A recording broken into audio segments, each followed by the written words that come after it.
দেখো আজকের এই ভিডিওটাতে আমরা ক্লাস 8-এর পেজ তোমাদের 47-এর যে অ্যাক্টিভিটিগুলো আছে গ্রামারের, তো সেই কোশ্চেনগুলো আমরা করব। তো এখানে দেখো অ্যাক্টিভিটি 8A 8B এই কোশ্চেনগুলো আমরা করব। তো তার আগে এখানে বলে দিই একটুখানি যে এইটা কিসের কোন গ্রামারের ওপর দেওয়া আছে। তো এখানে আমাদের আপাতত আন্ডারলাইন করতে হবে, আর এটা কিন্তু ফ্রেজের ওপর দেওয়া আছে। আমি তোমাদের অল্প একটুখানি বলে দিই যে ফ্রেজ জিনিসটা কি, তারপরে আমি তার ওপর কোশ্চেনগুলো করাবো, ঠিক আছে। ফ্রেজ,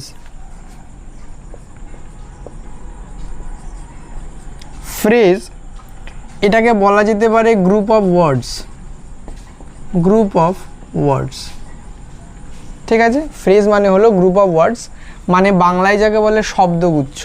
তো এই যে ফ্রেজটা মূলত তিন রকমের হবে। একটা হলো নাউন ফ্রেজ, একটা হলো অ্যাডজেক্টিভ ফ্রেজ, আর একটা হলো অ্যাডভার্ব, অ্যাডভার্ব ফ্রেজ বা অ্যাডভার্বিয়াল ফ্রেজ, ঠিক আছে। তো এই যে তিনটে ফ্রেজ মানে হলো গ্রুপ অফ ওয়ার্ডস। মানে আমরা এমনিতে জানি নাউন কি, অ্যাডজেক্টিভ কি, অ্যাডভার্ব কি, তাই তো। নাউন বিশেষ্য নাউন আমরা সেটাকে ইউজ করতে পারি সাবজেক্ট বা অবজেক্ট হিসাবে। অ্যাডজেক্টিভ মানে হলো দোষ গুণ, মানে যেটা কোনো ব্যক্তি বা বস্তুর দোষ গুণ বোঝায়, সেটা হলো অ্যাডজেক্টিভ। অ্যাডভার্ব হলো অ্যাডজেক্টিভের অ্যাডজেক্টিভ অথবা ভার্বের অ্যাডজেক্টিভ, মানে কোনো ক্রিয়া সেটা কীরকম করে হবে সেটা বোঝায় আমাদের অ্যাডভার্ব, ঠিক আছে। যেমন আমি যদি এখানে বলি যে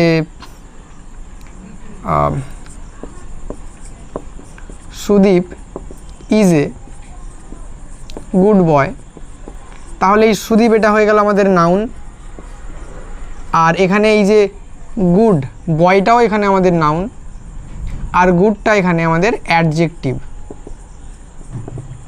ঠিক আছে। এখন আমি যদি এর কোনো মানে সুদীপের কোনো ভার্ব বলি, সেই ভার্বটাকে যেটা রিপ্রেজেন্ট করবে, মানে ভার্বের যেটা কোয়ালিটিটা মেজার করবে, সেটাকে বলা হবে অ্যাডভার্ব। যেমন ধরো আমি এখানে বললাম যে হি লার্নস ভেরি ফাস্ট, তাহলে সে কেমন করে কোনো কিছু শেখে, খুব দ্রুত শেখে, ভেরি ফাস্ট, তাহলে ভেরি ফাস্টটা আমাদের হয়ে যাবে অ্যাডভার্ব। তো এইগুলো কিন্তু আমাদের নাউন, অ্যাডজেক্টিভ, অ্যাডভার্ব। কিন্তু ফ্রেজের যখন আমরা কথা বলবো তখন কিন্তু এইগুলো একটা শব্দে হবে না, একের বেশি শব্দে দিয়ে হবে, তখন এগুলোকে বলা হয় ফ্রেজ। যেমন ধরো আমি একটা এখানে এক্সাম্পল অনেক দেওয়া আছে কোশ্চেন, তো আমি এখান থেকে একটা এক্সাম্পল নিচ্ছি। হ্যাঁ,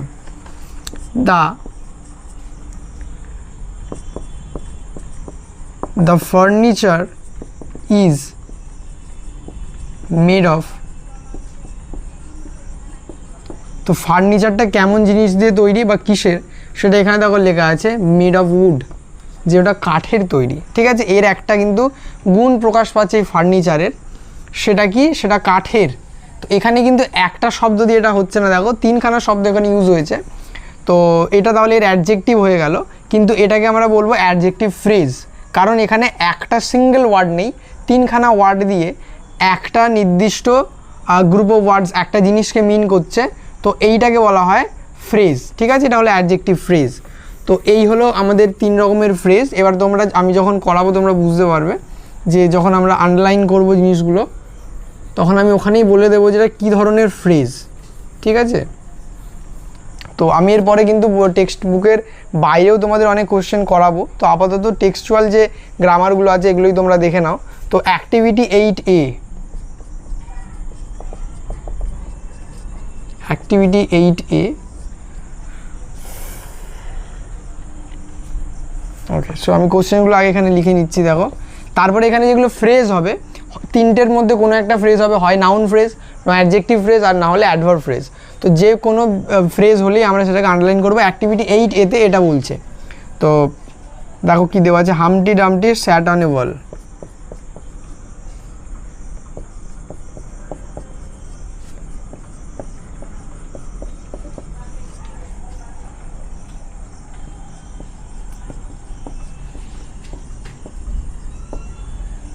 নেক্সট আছে the sun rises in the east.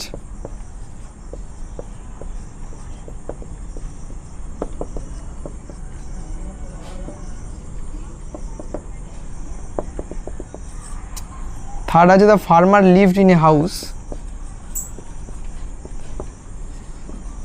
The farmer lived in a house.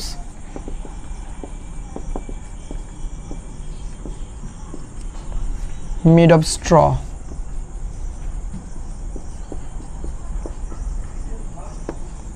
Made of straw, ঠিক আছে। তাহলে এখানে দেখো কি হচ্ছে,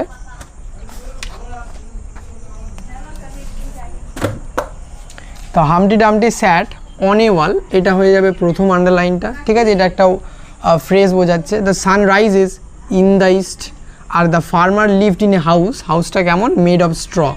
তো এই তিনটেতে তোমরা আন্ডারলাইন করে দাও অ্যাক্টিভিটি 8A, ঠিক আছে। তো এই কোশ্চেনটা করে নাও। এরপরে যে কোশ্চেনগুলো দেওয়া আছে অ্যাক্টিভিটি 8B, 8C, 8D, তাতে কিন্তু আমাদের আলাদা আলাদা করে বলছে যে এইখানে শুধুমাত্র নাউন ফ্রেজগুলো দাগ দিতে, তারপরটাতে অ্যাডজেক্টিভ, তারপরটাতে অ্যাডভার্ব। তো এই কোশ্চেনটা করে নাও। তো 8B, C, D আমি একসঙ্গে করাচ্ছি।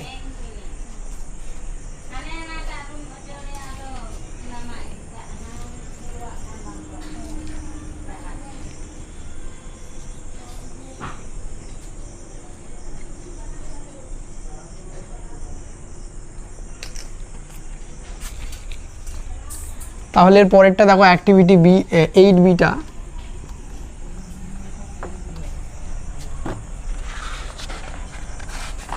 ওকে। সো 8Bটাতে যেটা দেওয়া আছে সেগুলো কিন্তু অ্যাডজেক্টিভ ফ্রেজ। তো আমি এখানে কোশ্চেনগুলো তুলে নিই, একইভাবে আমাদের আন্ডারলাইন করতে হবে। Activity 8B,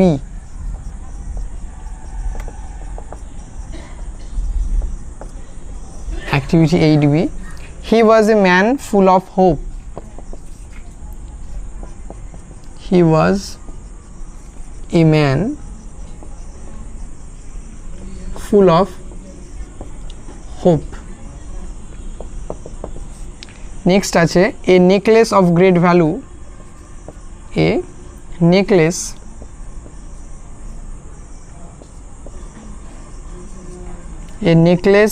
of great value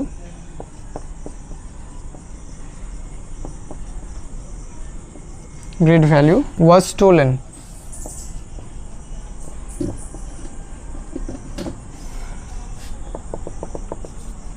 3 নম্বর দেখো, this is a table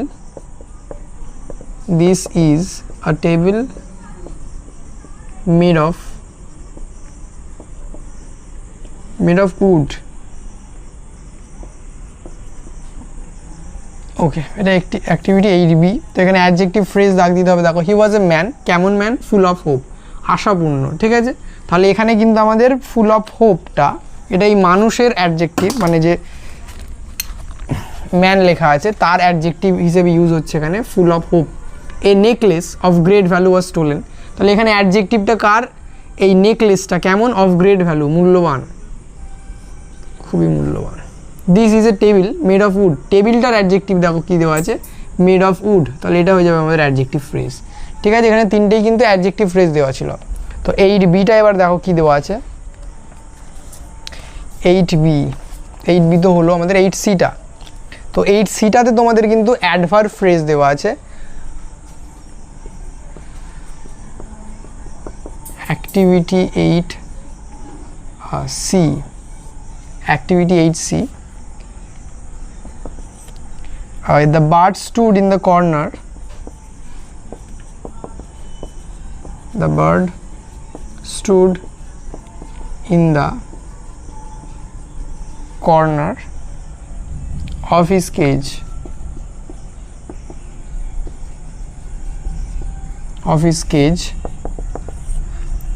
He spoke in a confident manner.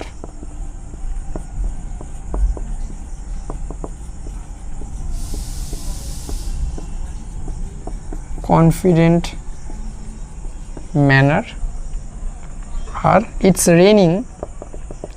Last question, it's raining at this moment.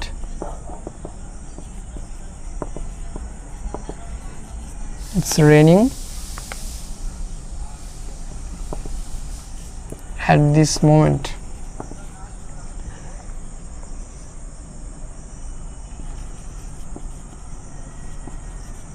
Okay, তো দেখো অ্যাডজেক্টিভ অ্যাডভার্ব ফ্রেজ এটা। তো অ্যাডভার্ব আমাদের কিন্তু কীরকম হয়, অ্যাডভার্ব অফ টাইম হয়, অ্যাডভার্ব অফ ম্যানার হয়, আর অ্যাডভার্ব অফ প্লেস হয়, ঠিক আছে। জায়গা যদি অ্যাডভার্ব বোঝায় তাহলে সেটা হবে অ্যাডভার্ব অফ প্লেস। যদি কোনো ম্যানার বোঝায় যে সে কেমন করে কাজটা করছে, তো তাকে বলা হয় অ্যাডভার্ব অফ ম্যানার। আর যদি সময় বোঝায় অ্যাডভার্ব, তাহলে হবে অ্যাডভার্ব অফ টাইম। তো এখানে দেখো 3 রকমেরই অ্যাডভার্ব কিন্তু আছে। দ্য বার্ড স্টুড কোথায় দাঁড়িয়ে আছে, কর্নার, তার খাঁচার একটি কোণে, তো in the corner of his cage, এটা হয়ে গেলো adverb of place. He spoke কেমনভাবে কথা বলছে, ইন এ কনফিডেন্ট ম্যানার, তো এই যে ইন এ কনফিডেন্ট ম্যানার এটা হয়ে যাবে আমাদের adverb of manner. It's raining at this moment, তাহলে এইটা কিন্তু টাইম বোঝাচ্ছে, এখন এই সময় বোঝাচ্ছে, তো it's raining at this moment, এই অ্যাট দিস মোমেন্ট এটা আমাদের হয়ে যাবে অ্যাডভার্ব অফ টাইম। ঠিক আছে, 3 রকমের কিন্তু অ্যাডভার্ব এখানে হয়ে গেল। তো এর পরের যে কোশ্চেনটা তোমাদের দেওয়া আছে অ্যাক্টিভিটি 8D, সেটা হলো নাউন ফ্রেজ, সেটা নাউনকে ইন্ডিকেট করবে। তো অ্যাক্টিভিটি 8D এই কোশ্চেনটা আমরা তাহলে দেখবো। দেখো কোশ্চেনগুলো আমি একবার লিখে নিচ্ছি। Travelling by train,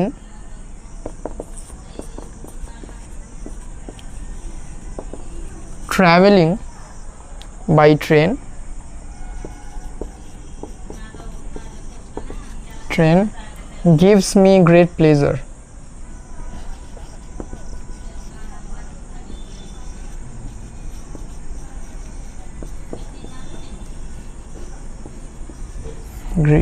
great pleasure.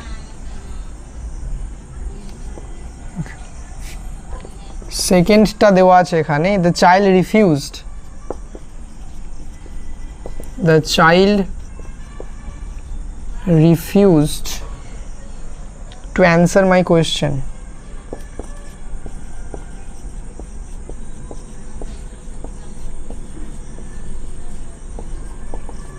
answer my question. আর লাস্ট 3টা দেখো কি দেওয়া আছে, he wanted to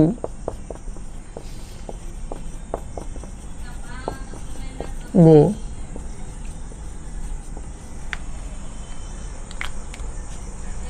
ঠিক আছে। তো দেখো নাউন ফ্রেজ বোঝার একটা সহজ উপায় হলো, আমি যদি যে ভার্বটা দেওয়া আছে তাকে কি দিয়ে প্রশ্ন করি, তাহলে যে অ্যান্সারটা পাবো সেটা কিন্তু আমাদের নাউন ফ্রেজ হয়ে যায়।